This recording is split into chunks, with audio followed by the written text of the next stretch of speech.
Kalimutan mo na ang nakaraan, ngayon'y nakalaan ang buhay mo sa ating Panginoon. Mga dati mong gawi na parati ng mali at hindi ka siya-siya sa may kapal. Kung noon ang naghahari ay galit, ngayon ang kapalit. Pag-ibig na nanggagaling kay Jesus, ang liko-likong landas, tinuwid na ng Mesyas, patunayan mong ikaw ngayon'y ligtas. Mayroon bang tuwidang isip na naglinis at nagbihis, ngunit ang isinuot ay dati niyang damit? Ang alak na mamahalin kung kailangan mang isalin, ang paglalagyan mo ba'y tapayang lumarin? Kalimutan mo na ang nakaraan, ngayon'y nakalaan ang buhay mo sa ating Panginoon. Mga dati mong gawi na parati ng mali at hindi ka siya-siya sa may kapal. Mayroon bang tuwirang isip na naglinis at nagbihis, ngunit ang isinuot ay dati niyang damit? Ang alak na mamahalin kung kailangan mang isalin, ang paglalagyan mo ba'y tapayang lumarin? Kung noon ang naghahari ay galit, ngayon ang kapalit. Pag-ibig na nanggagaling kay Jesus, ang liko-likong landas, tinuwid na ng Mesyas, patunayan mong ikaw ngayon'y ligtas. Patunayan mong ikaw ngayon'y ligtas.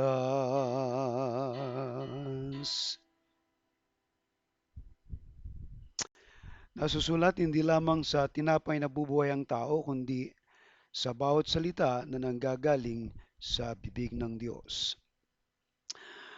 Atin pong i-recite ang sumasampalataya kung kayo po ay nariyan na at ating sabay-sabay na bigkasin ang sumasampalataya.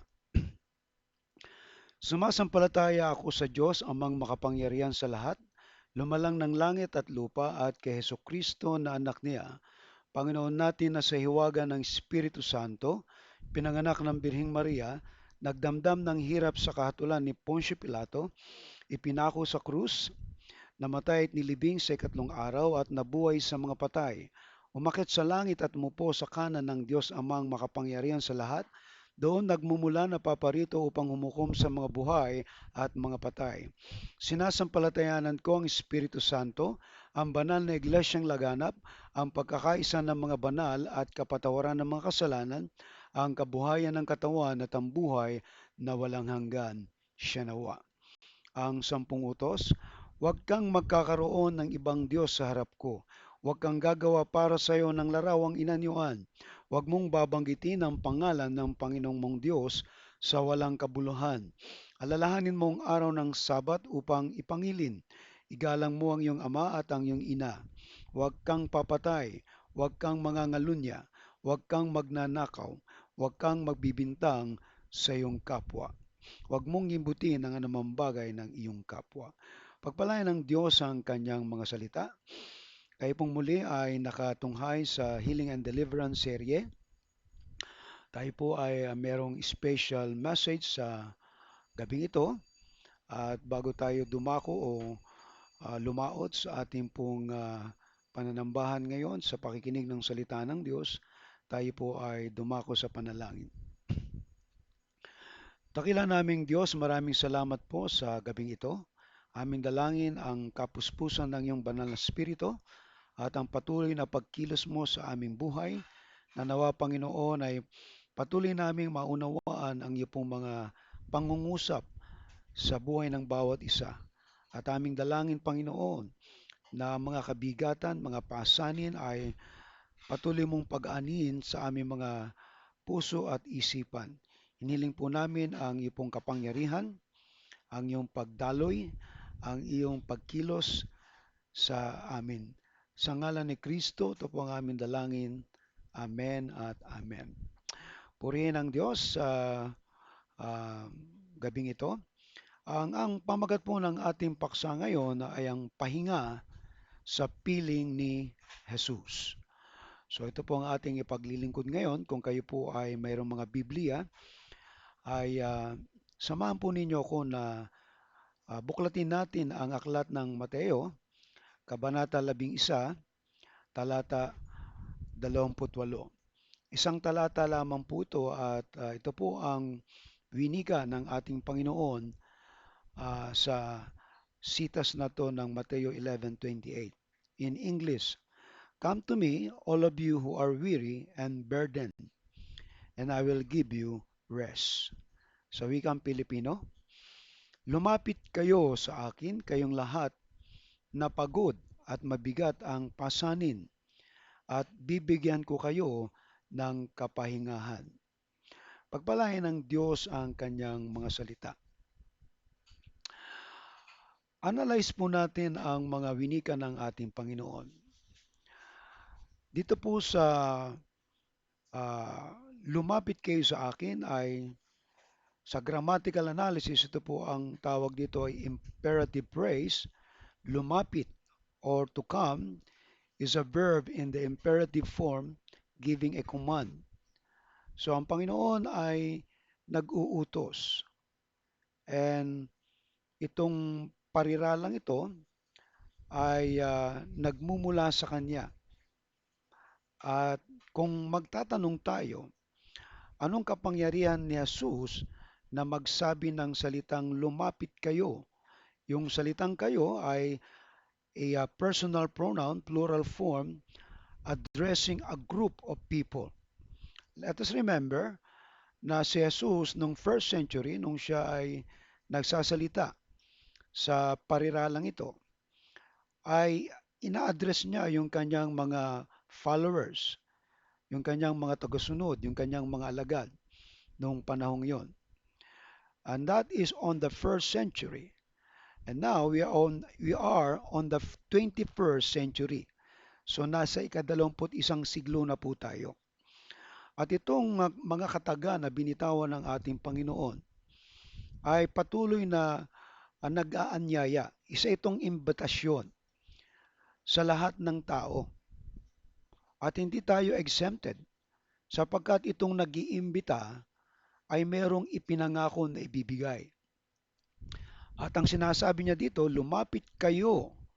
Maaring Amerikano ka, Pilipino, Inchik, o anumang lahi o anumang katatayuan mo sa buhay, mayaman, mahirap, may pinag-aralan o wala. Ito ay isang paanyaya. At ang sinasabi niya, lumapit kayo, kanino? Sa akin. It is a prepositional phrase indicating the direction of the action towards the speaker.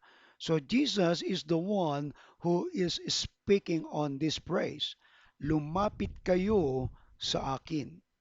Medyo itong grammatical analysis na to ay makikita natin ang pagkakaayos ng pangungusap, ano? At ito ay napakapayak. And then yung descriptive clause na binabanggit dyan, lumapit kayo sa akin. And then, kayong lahat. Alright? Kayong lahat. So, tinan po niyo yung salitang kayong lahat na ano daw? Napagod at mabigat ang pasanin. Sa ibang salin ay magsiparito kayong lahat. Kayong lahat na napapagal at nabibigat ang lubha sa inyong mga pasanin. So kung titingnan natin yung pariralang yan, ito ay napaka-descriptive. Alright? Tingnan po natin, kayong lahat. Kausap niya yung mga tao ng first century, and now we are on the 21st century. Sino kaya ang addressee o tinutumbok dito? Sapagkat itong nagsasalita ng lumapit kayo sa akin ay nag-aanyaya at merong siyang iaalok. At hindi natin alam kung ano ang kalalagayan ng mga tao na inaanyayahan niya. Kaya kung babalik tayo sa kultura nung panahong yun, sa konteksto nito, mas mapapalawak pa natin ito sapagkat napakahalaga na maintindihan natin ang cultural settings. At let us remember, kayong lahat, ang kausap ng Panginoon ay ang mga Israelita kasi nasa Israel siya yung kanyang mga kababayan. At kung babalik tayo sa istorya ng mga Israelita, way back in Egypt for 400 years, they have been slave. So lumobo sila doon. Mula doon sa 70 person, mabot sila ng mga around 2 million. Mahigit pa, more or less. At dahil nga sa may pangako ang Diyos kay Abraham, at si Moses ang nag-alis sa kanila, pamamagitan ni Moses, hanggang sila'y dalhin sa lupang pangako. At ngayon nasa lupang pangako sila at pinangakuan sila ng Diyos ng kapayapaan, kasaganaan, pero dumana sila ng pananakop ng iba't ibang bansa katulad ng Assyria, ng Babylonia, ng mga Philistine, ng mga Persian, and then ng mga Macedonian, and then lately, itong mga Romans. And during this time, sila ay nasasakop ng Roman Empire. At kung titingnan natin yung senaryo, ay they were under the authority of the Roman Empire. At the same time, dahil meron silang religion, the Jewish religion, ay they are obliged to follow all the laws and ceremonial laws. Kailangan nilang maghandog, kailangan mag-ikapo sa templo. Eh ngayon, titingnan natin yung paglalarawan dito, kayong lahat na pagod at mabigating pasanin. So yung salitang pagod sa English ay weary, right? At yung burden ay yung mabigat na pasanin. So itong dalawang ito na pagod at mabigat ay adjectival description. Naglalarawan, pang-uri, naglalarawan dun sa kalalagayan nitong mga taong ito na inaanyayahan ng ating Panginoon. Kaya nga kung tayo ay uh, babagsak sa application nito, makikita natin na tayo ay maaaring kabilang din dito sa naglalarawang to na pagod at merong mabigat na pasanin. Okay? Tinapon nyo yung ikatlong parirala. Lumapit kayo sa akin, kayong lahat na pagod at mabigat ang pasanin. At so we have a conjunctive phrase. Bibigyan ko kayo ng kapahingahan. Nakita po nyo yung conjunction, yung tinatawag na pangatnig na nagdudugsong ng dalawang parirala. Yung una, kayong lahat na napapagod at mabigat ang pasanin at bibigyan ko kayo ng kapahingahan. So kapag tinimbang nating dalawang pariralang yan, yung description ng mga tao at yung pangako na bibigyan ko kayo ng kapahingahan, makikita natin yung invitation na merong need na mag-invite ang Panginoon sa mga tao nung panahong yon. Sapagkat doon sa konteksto na makikita natin, ang mga Israelita ay dumanas ng katakot-takot na mga pananakop ng kanilang bayan. At ngayon, nung pagdating ng ating Panginoong Kristo, ay hindi pa rin sila malaya. Sila ay nasakop ng Roman Empire.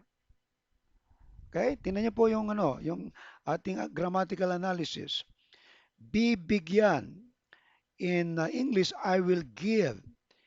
Ito ay nasa future tense, panghinaharap, indicating the action that the speaker will take. So, sino magbibigay? Walang iba kundi si Jesus.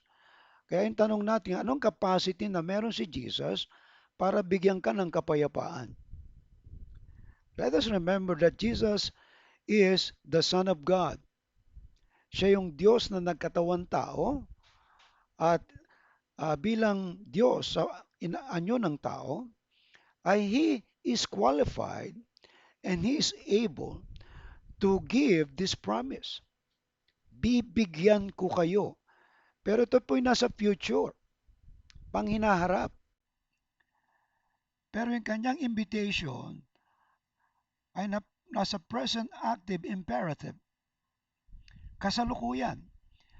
At ang present tense na yan is a continuous action from the first century down to the first century, 21st. Ibig sabihin, it is continuous action in every generation, in every century. The message of invitation ay hindi nagbabago. People are tired. People are burdened sa kanilang mga suliranin sa buhay. Kung ako'y magtatanong sa inyo, sasabihin nyo sa akin na wala kayong problema, sinungaling kayo. Meron bang mga pamilya, meron bang mga tao na walang problema?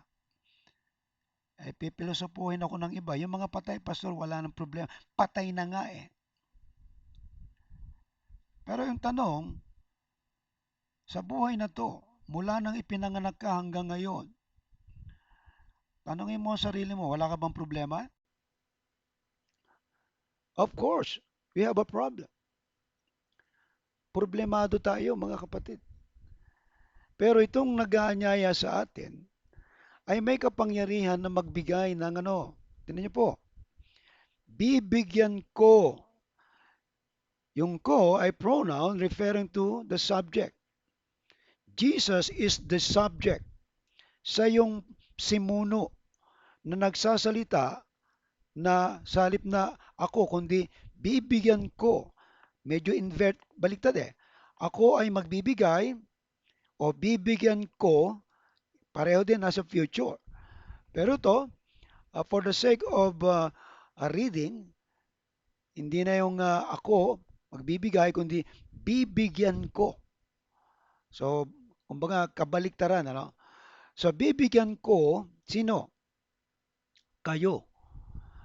From the first century to the 21st century, may pangako eh. Bibigyan ko kayo ng ano? Anong ibibigay? Ang sabi dito, ng kapahingahan. Sa English ay rest. It's a noun phrase serving as the verb's object indicating what will be given. So, ano ba yung rest? Ano ba yung kapahingahan? It is not rest in peace. Kasi pagka RIP na yan, ay 6 feet below the ground na yan. Pero ito ay kapahingahan ng kaluluwa. This is a grammatical analysis ng verse. Alright? Marami kasi pong lenses. Pag sinilip natin ito sa iba-ibang paraan, itong silip lang natin ngayon ay grammatical. Ayos ng grammar. Sisilipin natin sa theological, sa contextual, theological, and then the practical. Marami pong lenses para masilip natin. At dito, mapipiga mo ang talata kung ano talaga ibig sabihin nito. Kasi yung nagsasalita, si Jesus. At ang pangako niya, kapahingahan. Tanong, bakit kapahingahan? Why? Because pagod na tayo. sa sanhi ng kasalanan. Pagod na tayo, ang ating kaluluwa, ang ating isip sa mga problema na ating hinaharap. Ewan ko lang kung sasabihin nyo wala kayong problema. Alright? But look at this. Tingnan nyo itong pangakong to, no? Walang sino mang tao na makapagbibigay ng ganitong uri ng kapahingahan. Kasi pag sinunod pa natin 29, magaan ang aking pasanin. Alright? So, ano pong ating makikita dito, no, sa konteksto nito? Meron po tayong dadaanan dito, no? Sa kanyang pangangaral, madalas niyang tinutugunan ang mga pangangailangan hindi lamang sa espiritual na aspeto, kundi pati na rin sa physical at emosyonal na kalagayan ng mga tao. Alright? So ano ba yung uh, uh, spiritual na aspeto? Eh kung babalikan po natin yung settings ng cultural setting, socio-cultural ng mga Hudyo, they were under the Roman Empire and they were obliged to follow the law of Moses. And then, may revolution, mga nag-aaklas, and then, makikita natin ng senaryo ng uh, socio-logical and cultural aspect ng mga Hudyo. Alright? May poverty. Kasi they have to give taxes to the other nation, katulad ng Roman Empire. And it's a burden to them. At mabigat na pasanin to. At ganoon din, marami mga may karamdaman. Kaya kung titinan nyo po yung senaryo, no, sa Galilea, grabe. Kapag si Kristo ay nangangaral, merong healing and deliverance, ay grabe ang tao, jump pack talaga. Kasi marami may karamdaman, marami nangangailangan ng paglaya. Okay? Tinan po natin yung lenses ng konteksto. Una, yung paanyaya ni Jesus. Sabi niya, lumapit kayo sa akin, ay isang malinaw na imbitasyon mula kay Jesus. Ipinapakita nito ang kanyang bukas na pagtanggap sa lahat ng tao, anuman ang kanilang kalagayan sa buhay. Ngayon, kung lahat ng tao to, ibig sabihin ito, lahat ng uri ng tao na nabubuhay sa mundo, anuman ang nationalities, anuman ang status sa buhay, anuman ang kalalagayan nito sa buhay, merong problema ang tao, may mga pasanin, okay? May mga kabigatan na silang nararanasan. Okay? So may paanyaya eh. Ngayon, ito nagpapaanyaya, alam niya yung kalalagayan ng tao. Alright. Kalawa, yung pangungusap sa mga pagod at mabigat ang pasanin. Ang kontekstong ito, ang mga pagod at mabigat ang pasanin ay maaring tumukoy sa mga taong labis na naapektuhan ng mga hirap sa buhay. Maging ito man ay pisikal, emosyonal, o espiritual. At maaari ring itong sumimbulo sa mga pasaning dala ng maigpit ng mga alituntunin at tradisyon ng reliyon sa panahong iyon. Okay? So, mabigat din pasanin yan para sa kanila. At ngayon, bilang individual, kung titingnan po natin yung senaryo, yung setting ng panahon na yon, talagang uh, nakapapagod ang mga pasanin at mga dinadala nitong mga mamamayang Israel. Okay? Ngayon sa senaryo natin, makikita natin yung application nito maya-maya lang. So nilalagay ko kayo sa konteksto nitong talata, no? Kasi sa senaryo, naroon ang Jewish law, they have obliged to follow, at kalimitan sa kanila ay talagang merong mga problema sa pagsunod sa kautusan ni Moses. Alright? Katlo, yung pangako ng kapahingahan. Sabi dito, ang pangakong bibigyan ko kayo ng kapahingahan, ito ay nagpapahiwatig ng pag-alok ni Jesus ng ginhawa at kaluwagan mula sa mga pasanin. Ito ay hindi lamang simpleng pahinga, no? Sa physical na pagod kundi isang mas malalim na uri ng kapahingahan para sa kaluluwa at espiritu. So, itong nangangakong to, nag-aanyaya, nabibigyan tayo, no? Kasi kausap niya yung mga first century na mga followers. Ngayon, nasa 21st century. Ewan ko kung hindi kayo napapagod sa kababayad sa utang.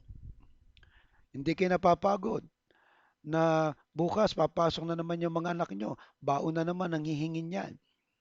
Tama? Anong kakainin na naman natin? So you have to work. Ewan ko kung hindi kayo napapagod. Nakakapagod. Pero dapat gawin talaga eh. Pero ano yung nasa kabila ng pangakong to? Nabibigyan ko kayo ng kapahingahan. Nangangahulugan ba, Pastor, hindi na kami magtatrabaho? Hindi po ganun ang ibig sabihin dito sa konteksto. Alright? So dito sa kontekstong ito, balikan natin yung senaryo, no? Yung kapahingahan ng mga Israelita kasi, imagine mo, no? They never stop being conquered. Hindi sila natatapos. Nasakupin na sakupin. At alam nyo ba sa mga simbolo niyan? That's the symbol of the devil always won over the people, over us. Laging talo ng diablo, laging talo ng kasalanan. Kaya, nagiging miserable ang buhay. Nakapapagod yan. Yung trabaho ka ng trabaho, ipon ka ng ipon, pagdukod mo sa bulsa mo, walang laman. Kasi butas ang inipon mo. Nagigets niyo po ba? So, hindi tayo nakakapahinga. Tama? Kailan tayo titigil ng pagbabayad sa upa? Nakakapagod din yan. Alam niyo po, mga nasa 9 na taon kami nangungupahan, ay nakapapagod po yung palipat-lipat. Nakakapagod. Pero salamat sa Diyos, yung kapahingahan na pinapangako niya, totoo yan, bibigay sa iyo. Nagkaroon kami ng sariling bahay sa tulong ng Diyos. Nagsama-sama na yan. Alright? Nagigets niyo po. Kaya meron kapahingahan tayo. At kasama na yung kaluluwa at espiritu natin. Yung mga problema nating matitindi, mga alalahanin natin, anong kakainin natin, anong ating dadamitin, problema sa pamilya, problema sa asawa. Grabe, ano? Nakakapagod ng umintindi. Problema ng lalong-lalo na yung mga mahal sa buhay. Na sa halip na itong makatulong sa iyo, ito nagiging problema mo. Ay di ba nakakapagod yan? Ewan ko kung hindi ka napapagod. Pero simple lang yung inaalok sa atin ng Panginoon eh. Lumapit kayo sa akin. Kayong pagod at mabigatan pasanin. Ano sabi niya? Bibigyan ko kayo ng kapahingahan. Number 4, yung spiritual na mensahe nito. Sa mas malawang na konteksto, ang talatang ito ay nagbibigay diin sa spiritual na mensahe ni Jesus. Pinapakita nito ang kanyang papel bilang tagapagbigay ng ginhawa at kaligtasan sa mga tao. Tandaan niyo po, si Jesus lang ang maaaring magbigay ng ginhawa at kaligtasan, hindi po ang relihiyon.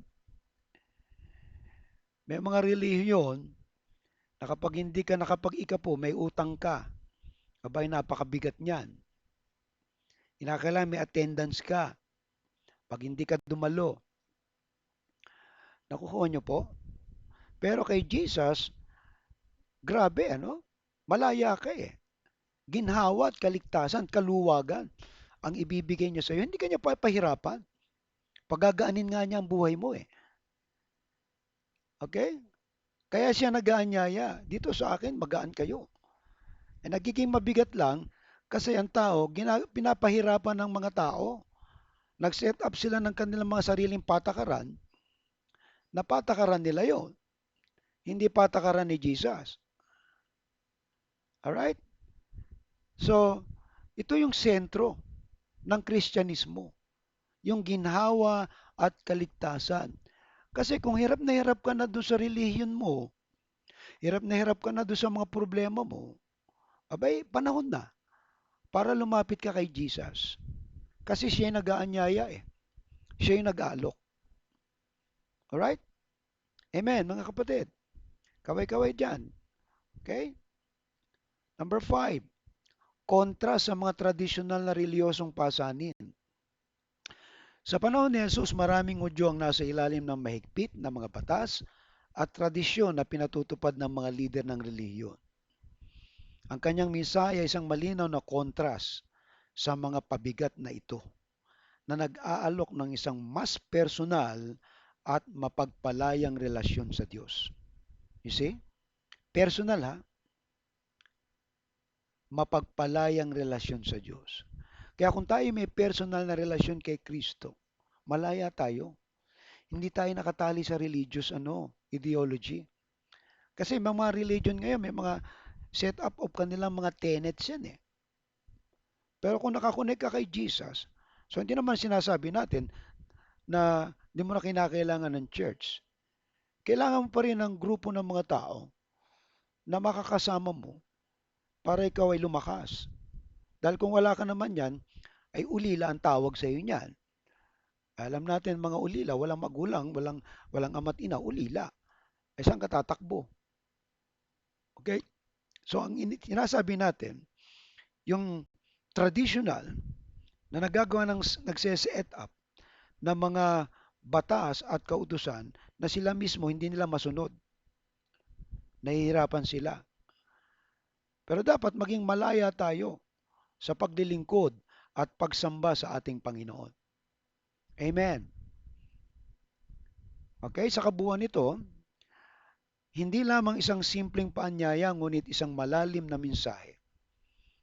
Anong mensahe? Ng pag-asa, ginhawa at kaligtasan. Ito ay sumisimbolo sa diwa ng mga turo ni Jesus na naglalayong magbigay ng bagong pananaw at kaluwagan sa mga taong labis na nabibigatan sa buhay. Naintindihan niyo po? Ngayon, tingnan po natin yung theological na perspektibo ng Kristyanismo dito sa talatang to. Ang una dito ay yung imbitasyon ni Jesus. Tandaan natin na may imbitasyon si Jesus dun sa mga tao na problemado sa buhay, sa mga tao na magugulo ang buhay. Kaya kung naghahanap ka ng invitation, alright, narito na ang imbitasyon mo. Lahat ng tao ay iniimbitahan ni Jesus. Pero dahil nga gumawa ang tao ng sariling relihiyon at naghihimok silang sumali kayo sa amin, sa halip na lumapit kay Jesus, doon nagkakaroon ng problema. Na akala nila naroon ang kapayapaan, kapahingahan. Nothing. Zero. Only Jesus Christ, ang ating personal na relasyon sa Kanya, ang magbibigay ng kapayapaan.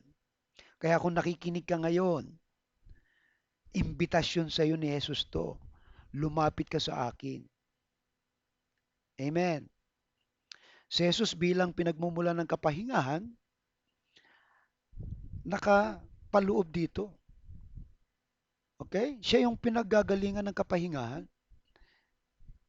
Ikatlo, yung pag-aalis ng pasanin. Imagine mo, yung pasan mo ang daigdig, may mga tao kasi pasan ng daigdig, binababa lang nila, pero batak-batak pa din nila.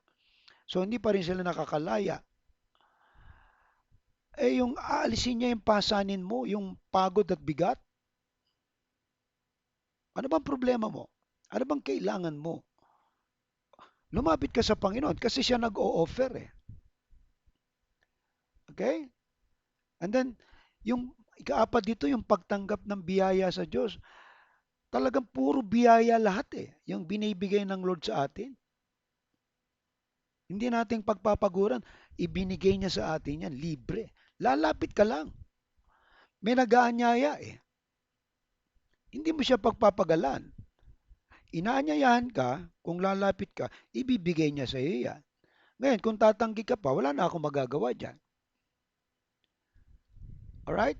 Historically speaking, historically, na-fulfill ni Jesus yung promise. Okay? Kalima, yung relasyon sa halip na relihiyon. Hindi po relihiyon, relasyon. Alright? Ang daming religion sa mundo, nasa 4,000 plus eh. Alin dyan ang tama? Eto na, dinig na natin yung sinasabi ni Jesus mismo sa labi niya. Lumapit kayo sa akin, kayong mga pagod, kayong mga mabigat ang pasanin. Okay? Bakit? Ay meron siyang kapahingahan na ino-offer sa atin. Ika-anim dito yung eschatological na pananaw. Hindi ka lang niya pinangako ng kapahingahan ngayon, kundi kapahingahan doon sa eternity. Alright? Meron pang eternity eh. Hindi ka lang naman dito sa mundo nabubuhay eh. But you can even have rest in this world na punong-puno ng problema ang mundo. Okay? Eh kung titingnan natin problema nila noon at yung problema natin ngayon, ano bang pagkakaiba? Wala, pareho lang. Nag-evolve lang ang problema. Nakaka-stress ang problema, sa totoo lang. Amen, mga kapatid. Okay? So yan po yung theological na perspektibo ng talatang to. Ano nga bang ibig sabihin ng mga salitang ito para sa atin? Lalo na sa panahon ngayon. Practical application tayo ngayon, mga kapatid. Gusto ko makita ninyo to. Ano po? Makarelate kayo dito. Number one, paghahanap ng espiritual na kapahingahan. Sa mundong puno ng stress at pagkabalisa, ang paanyayang ito ni Jesus ay nag-aalok ng espiritual na kapahingahan. Practical itong naghihikayat sa mga tao na lumapit kay Jesus sa pamamagitan ng panalangin, pagninilay-nilay at pagbabasa ng Biblia upang makahanap ng kaginhawahan at kapayapaan ng isip at puso. Ngayon, inaanyayahan ka ni Jesus na lumapit. Eh paano natin hahanapin si Jesus?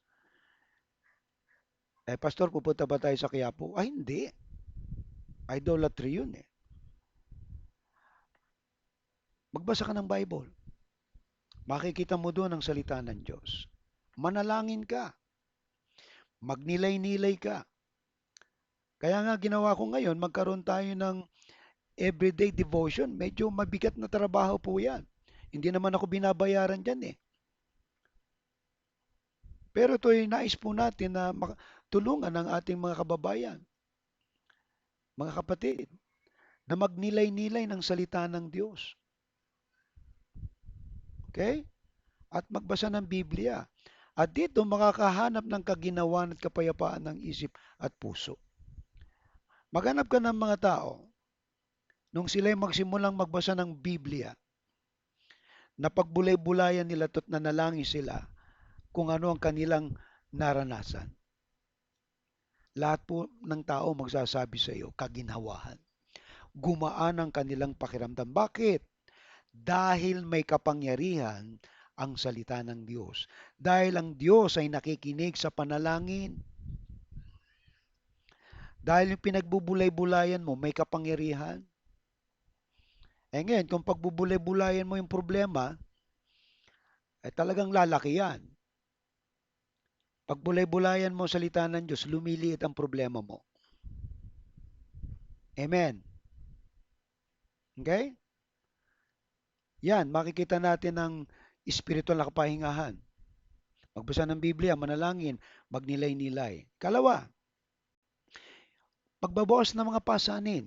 Marami sa atin ang may dinadalang mabigat na pasanin.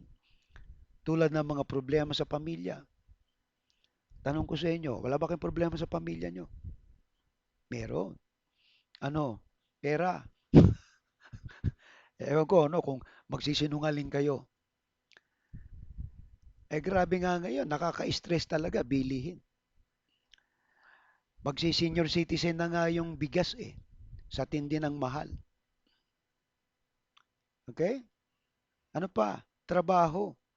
Gusto mo magtrabaho pero wala kang makitang trabaho. O personal na mga issue. Yung meron kang mga nararamdaman,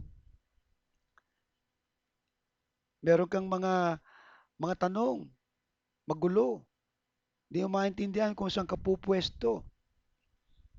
Mga kapatid, nakaka-stress yan. Malaking problema yan. Hindi mo malaman kung paano iaayos. Talagang magulo kapag wala si Jesus sa buhay mo. Ang talatang ito ay nagpapaalala na hindi natin kailangan mag-isa sa pagharap sa mga ito. Practical tong nagtuturo na magtiwala at ipasa Diyos ang ating mga alalahanin. Amen po ba? Practical to. Wala ka ibang matatakbuhan na pwedeng magbigay ng kapahingahan sa iyo. Ikatlo, pag-aaral na humingi ng tulong. Tingnan niyo po ha, ang pagiging bukas sa paghingi ng tulong ay mahalaga. Huwag kang matakot humingi ng tulong. Sa kontekstong ito, maaaring practical itong isalin ha. Tingnan niyo po, sa paghingi ng suporta mula sa mga kaibigan mo. Paano kung inaway mo yung kaibigan mo? Makakalapit ka pa ba sa kanya? Ay hindi na, mahiya ka Kaya huwag kang makikipag-away. Pamilya. Alam niyo, minsan may mga tao na mas mahalaga pa yung kaibigan kaysa pamilya. Pero dapat, ang pamilya ay isa sa number one mo talagang nilalapitan. Kasi minsan, ang problema, ayaw sa'yo ng pamilya mo o baka may galit ka sa kanila. Kaya hindi ka makakalapit sa kanila. Malaking problema yan. So, iba-ibang settings ng pamilya at iba-iba rin ang problema ng pamilya. Hindi tayo pwedeng magsinungaling kasi bawat pamilya may basura. Naintindihan niyo po? May problema. Ngayon, ito nag-aanyaya sa atin na lumapit kayo sa akin. Sigurado to, may kapahingahan tayo. Ano man problema nyo sa pamilya nyo? Ma-financial, ma-relational, masosolve yan. Kasi may kapahingahan kay Jesus O mula sa mga professional na tagapayo. Hindi natin inaalis yung mga professional, yung mga nag-aral, mga counselor, yung mga pwede natin konsultahin para sa ating mga problema. Maaring silang makatulong sa iyo. Hindi mo naman makakausap na si Jesus Itong mga pinadala ni Jesus ang kakausap sa iyo ngayon. Kaya huwag kang mahihiyang humingi ng tulong at advice. Kasi balay mo, pinadala sila ng Diyos sa iyo. Naalala niyo ba yung kwento na humihingi ng tulong? Yung binagyo kasi alam ko yung kwentong yan. Nagpadala na ang Diyos ng ang babala. Tumataas ng tubig. Hindi, ililigtas ako ng Diyos. Mga galing taga-barangay. Dumating na uli yung rescue team. Nasa kalahatian na ng bahay yung tubig. Lulubog na to. Umalis na kayo. Hindi, ililigtas ako ng Diyos. Hindi pa rin naniwala. Dumating na yung helicopter. Kasi nasa bubong na yung tubig Hindi, ililigtas ako ng Diyos. Sige. Ay, lumubog na. Ayun, hindi pa rin sila nailigtas. Anong tawag natin doon? Isang malaking katangahan. Mga practical, hindi lumalayo sa katotohanan. Pagka may mga taong pinapadala sa iyo ng Diyos, tulong yun. Tapos tatanggihan mo, sabi, hindi ito eh. Ang gusto ko'y galing sa Diyos.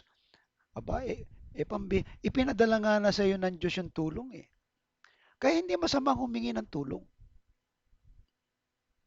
Alright? Ikaapat, pagbibigay ng pahinga sa sarili. Sa practical na paraan, ang talatang to ay nagpapaalala na sa kahalagahan ng self-care. Do you know what is self-care? Mahalaga na bigyan ng sarili ng oras para magpahinga at makapag-relax. Hindi lamang physical, kundi pati na rin sa emotional at spiritual na aspeto. Mga kapatid, makinig kayo. Kung ikaw ay sugatan, dapat magpagaling ka. Kung ikaw ay nagmahal at nabigo, abay magpagaling ka muna. Baka magmahal ka ulit, masaktan ka uli. Parang ano yan, kanta ni Bitoy yan. Sinaktan mo ang puso ko, nilagyan mo ng ano, binuhusan mo ng asido. Grabe yan. Sa tindi ng sakit. Kaya kinakailangan nating magpahinga. Mga problema na misan sa negosyo. Teka muna, mag-iisip muna ako. Luging-lugi na ako eh. Teka muna, you see the relaxation? Bakit kinakailangan mo mga ano, magpahinga? So, kailangan talaga. Kasi nakakapagod eh. Nakakapagod din yung may mga tao na talagang toxic sa'yo. So, siguro, mag-rest ka muna para mapayapa ka. Okay? So, mga practical yan na si Jesus nag-o-offer din ng rest. This is a self-care. You have to protect yourself from harm, emotional hurt. Yung sasaktan ng damdamin, alam mo naman naroon yung ano, taong nakasakit sa iyo. Di ba? Pag nagpang-abot kayo niyan, ewan ko na lang. So you have to have a self-care. Yung spiritual, yung mga nasaktan, pinagtaksilan, pinagkanulo, ay dapat, ano yan, i-protect mo ang sarili mo. You come to Jesus, magpahinga ka sa Kanya. Kinakailangan pumunta ka sa isang lugar, o mag-relax-relax ka, mamasyal ka. So those were needed. Nakakapahinga. Alright? Kahit nga hayop, pinagpapahinga eh. Tayo pa kayang mga tao. Naintindihan niyo po. Ang pamahinga ng ating damdamin, ng ating katawan, kung napapagod, magpahinga, matulog. Kung emotional naman, kung ikaw ay nasaktan, siyempre, iba pag nasasaktan, nagwawala, sumasabo. Anong gagawin mo ngayon? So, you come to Jesus. Maganda magbulay-bulay ka ng salita ng Diyos. Kasi nakaka-relax yan eh. You sing a song, music. Alright? Na pwede mong pag-aliwan. Okay? Ikalima, yung pagtulong sa iba. Ito, mga practical application to na yung lumalapit kay Jesus. Alright? Sa pamagitan ng pagbasa ng Biblia. Ang mga tao, lumalapit kay Jesus, mga pumupunta ng simbahan yan. Kasi mga duguan, mga talagang bugbog na ng problema sa mundo. Di malaman kung ano ang gagawin na sa kanilang mga bayarin, sa kanilang mga alalahanin, paano kung mapapalaki ang mga anak namin, paano kakainin namin bukas, ano na mangyayari. Ang daming tanong, ang daming problema. Sino bang nangako ng kaginawahan? Si Jesus nangako eh. Sa kabilang banda, ang panyayang ito ni Jesus ay maaari ring maging inspirasyon upang tayo rin ay maging instrumento ng kapahingan para sa iba. Practical to Maaring isabuhay sa pamamagitan ng pagbibigay ng suporta, pag-unawa at pag-aalaga sa mga taong nangangailangan. You see that? Practical yan. Ngayon, kung ikaw ang ginamit ng Lord para dun sa mga taong nangangailangan ng tulong, ay naging instrumento ka ni Jesus, naging kamay at paa ka, naging bibig ka para sa kanila. Mapalad ka kasi ginamit ka ng Diyos para sa kanila. Amen. So, maraming tao na nanghahanap ng suporta. Itong mga scholar natin ngayon, magpasalamat tayo sa ating sponsor. You know why? Bibihira kasi ang mga nagbibigay ng ganyang mga support. Bibihira. Because this lady, this woman, talagang she loves to help. Yun lang ang kaya niya eh. Sa ganong halaga. Right? And then yung makinig tayo doon sa mga tao na kinakailang ihingan nila ang kanilang mga problema, pakinggan natin sila. Malay mo, yung mga karanasan mo makatulong sa kanila. Kaya nga pinagpapatutuo kayo eh. Dahil pag naintindihan nila yung mga patutuo nyo, magkakaroon sila ng inspirasyon. Ay, nakaya nga niya eh. Kakayanin ko rin. You see? Nabubuhay ang iyong diwa, nabubuhay ang espiritu mo. At pag-aalaga sa mga tao na, kaya nga tayo may mga orphanage, kaya nga meron tayong mga shelter. Pero maganda po yan kasi maraming tao ang duguan, maraming tao ang talagang lugmok sa dami ng mga problema na kanilang mga dinaanan. At sino ba tayo? Maring tayo ay isa rin sa mga biktima ng mga pagod at mabigat na pasanin. Pero ang aking dalangin ay alisin ng Panginoon ang mga kabigatan na yan. At katulad ng kanyang sabi, lumapit kayo sa akin. Alright? Kayong lahat na may mabigat. Alright? Yung pagod at mabigat ng pasanin. At kayo aking pagbibigyan ng kapahingahan. Ika-anim, pagkakaroon ng positibong pananaw sa buhay. Ang paganyaya ni Jesus ay nagbibigay diin ng pag-asa. Sa praktikal na aspeto, ito ay nagtuturo sa atin na magkaroon ng positibong pananaw sa kabila ng mga pagsubok at hamon sa buhay. So kaya pag binalikan po ninyo yung talata, lumapit kayo sa akin, kayong lahat na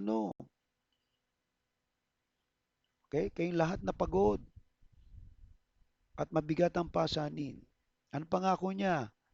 Bibigyan ko kayo ng kapahingahan. Does the religion promise that? Does any person promise that? Only Jesus can promise. Si Jesus lang ang pwedeng ano yan. At kahulihan, yung pananampalataya at pagtitiwala sa Diyos. Sa huli, sa practical na aral dito, ay ang pagpapanatili ng malakas na pananampalataya at pagtitiwala sa Diyos sa lahat ng panahon. Ito ay nangangahulugang pagkakaroon ng kumpiyansa na sa kabila ng lahat, merong mas malaking plano at layunin ng Diyos para sa atin. Amen? So sa pangkalahatan, ang Matthew 11:28 ay hindi lamang isang espiritual na paanyaya, kundi isang praktikal na gabay sa pagharap sa mga hamon ng buhay, pagkakaroon ng kapayapaan at pagtulong sa kapwa. Kung ikaw ay malakas at gumagaan, ikaw ang maaaring maging kamay at paa ni Jesus. At kung ikaw naman ang duguan, problemado, ay lumapit ka kay Jesus. Hindi masama ang humingi ng tulong. Pero kung ikaw ay malakas na, dapat ikaw naman ang nakatutulong. Hindi tayo laging tinutulungan. At kaya ipanalangin natin sa Diyos na sa paglapit natin kay Jesus, bigyan tayo ng kapahingahan. At kapag tayo nakapahinga, nakarecover tayo, palalakasin niya ang ating espiritu. Palalakasin niya ang ating buhay. Pagpapalain niya tayo. Amen? So mga kapatid, ngayong hapon, ngayong gabi, kung kayo napagpala nitong ating mensahe ngayon. So, ang iba sa inyo, alam nyo na yung aking GCash number. You can send your tithes and offering through GCash number. At yung sa mga hindi pa, inaanyayahan ko kayo, no, na everyday, mula Lunes hanggang Sabado, medyo mahirap na trabaho po ito, lalong-lalo na sa preparasyon ng sermon, ng message. Pero purihin ang Diyos sapagkat meron siyang talino at gabay na ibinibigay sa atin. Kaya bukas ng umaga, inaanyayahan ko kayo na mag-tune in sa Facebook, Hilda Las Armas, na ito yung yung paglakas, paglago at lakas, mga positibong pananaw sa buhay. At dito, ma-encourage tayo. Ito po ay isang oras lang to na preparasyon natin. At least makadaan kayo doon sa aking account sa pakikinig ng ating devotional message. So everyday po 'yan. Ngayon, inaayos ko po yung aking account kasi ni-restrict ako ni Meta dun sa na hindi ako pwedeng lagyan ng ads. Kaya aayusin ko ngayong araw na to itong Facebook account ko na kung bakit ako ay ni-restrict. Eh sa dami ng aking na-upload, siguro more or less nasa 1,000 na. At hindi ko alam kung ano kasi may nakita ko dun sa meron akong 11 ads na hindi naka-ere. Hinarang nila kasi may problema daw. Kaya pag-pray nyo ako mga kapatid na sana maayos itong problemang ito. At sa gayon, na sa parang ito ay nakatutulong na tayo at kung merong nabibless, baka may bumalik sa atin. Amen. Sige po, tayo po yung manalangin at italangin natin sa Panginoon ito pong ating gawain at sa mga susunod na Sunday, malamang tayo po ay mag-face to face. At panalangin po natin ang ating sponsor na sana po ay patuloy siya na nagsusupport sa ating mga scholars. At ganoon din naman ang ating simbahan, pag-pray natin na magkaroon tayo ng sarili nating simbahan. At may plano ang Diyos, alam ko. Ang inihanda lang niya ay tayo. Na totally, kung walang foreign fund, malamang ang Panginoon ay gagamit ng mga tao. Baka tayo mismo ang pagpalain ng Diyos. Alright? Sige po, tayo manalangin. Atin pong panalangin ang mga prayer request natin na magkaroon tayo ng church at magkaroon tayo ng sariling simbahan at ang ating sponsor at ang ating mga gawain, lalo na yung mga pagtuturo sa mga bata. Okay? So praise the Lord at si Sister Janessa ay patuloy na nakapagtuturo sa ating mga kabataan. Okay, tayo po yung manalangin. Nakila naming Diyos, nagpapasalamat po kami sa uh, buhay na ibinigay mo sa amin. Amin dalangin na Lord, ko po ang pagpala sa amin po mga kapatid, sa kanilang mga pangailangan, sa kanilang mga pamilya, ano man po ang kanilang pinagdadaanan. In Jesus' name, I command lahat ng mga espiritu na hindi galing sa Diyos na alisin mo sa kanilang mga buhay ang mga nagpapabigat na to, nagbibigay ng sanhi ng kanilang nakapapagod na pamumuhay. I-bless mo po ang aming mga kapatid, ang aming mga tagapakinig, at kung sino mang marating ng mensaheng ito, Panginoon, sa piling mo, pahinga sa piling mo ay meron. Tunay nga, Panginoon, na may kapahingahan sa iyo. Salamat po, sapagkat ikaw po nagbibigay sa amin ng pag-asa. Panginoon, purihin ka. Naway pagpalain mo po ang aming mga tagapakinig at naway mapagpala mo po ang buhay ng bawat isa. Ito po ang aming dalangin sa ngalan ni Kristo, kasama kong dinadalangin ng lahat ngayon na mga pagpapala ng Diyos at pangangailangan nila ay iyo pong ipagkaloob. Ganun po rin naman ang pangangailangan namin na simbahan, ang aming sponsors, ang mga scholar, na sila po iyong pagpapalain. In Jesus' name we pray. Amen and amen. Okay? Awitin po natin ang ating pangwakas na panalangin. Doxology. Praise God from whom all blessings flow. Praise Him, all creatures here below. Praise Him above, ye heavenly hosts. Praise Father, Son, and Holy Ghost. Amen. Pagpalain ka nawa't ingatan ni Yahweh. Kahabagan ka nawa't subaybayan ni Yahweh. Lingapin ka nawa at bigyan ng kapayapaan ni Yahweh. Tatlo pong amen. Amen. Amen. Amen. God bless you and see you on next Sunday.